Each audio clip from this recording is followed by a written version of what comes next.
Bino eyaliko ambassador wa Uganda e Congo Major James Kinobe abibuulidde abeegasi okuva mu ssako 18 eziri mu kitundu kya Mawokota North abakuŋŋaanidde ku kitebe kya district ya MPG mu Tabamiruka afundikira omwaka n'okusobola okwetegekera okuddamu okuweebwa ensimbi endala beekulaakulanye.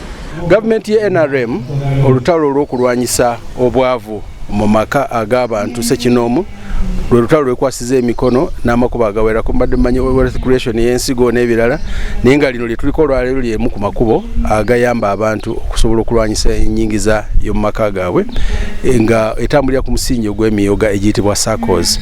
Ambassador Kinobe abadde wamu n'abakwanaganya b'emirimu mu kitongole kya Microfinance Support Center abakulembeddwamu Derek Masiko alondoola enkola eno mu Greater Mpigi, Prosi Mbabazi n'abalala.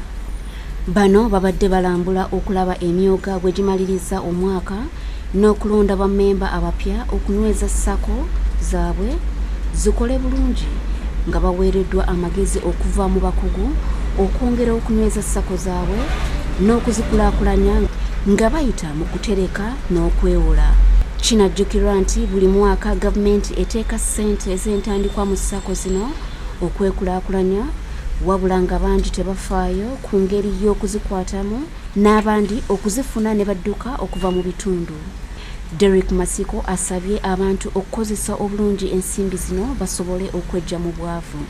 So SACCOs 18 kitegeeza nti bwe zonna bwe ziba ziqualifyinze ziba zifuna buli SACCO ebefuna $2 naye ekyo kisinzira nti byonna emitendera baba bagikoze eki obukiiko babulina bakoze audit batuuza meetings annual general meetings balina office we bakolera n'ebintu ng'ebyo.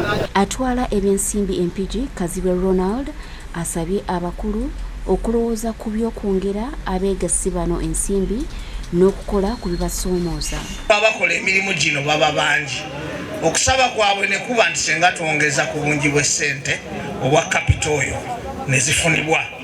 Ekirala baliidaasi bano bakola mu kitundu kigazi naye bakabidde entambula senga bafunayo entambula ne basobola okutambula kijja kuba kirungi.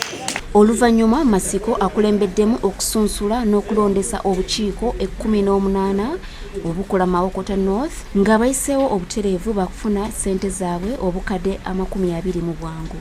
Joseph Kinobe yakusakidde eggulire lino ku Lwabukedde TV.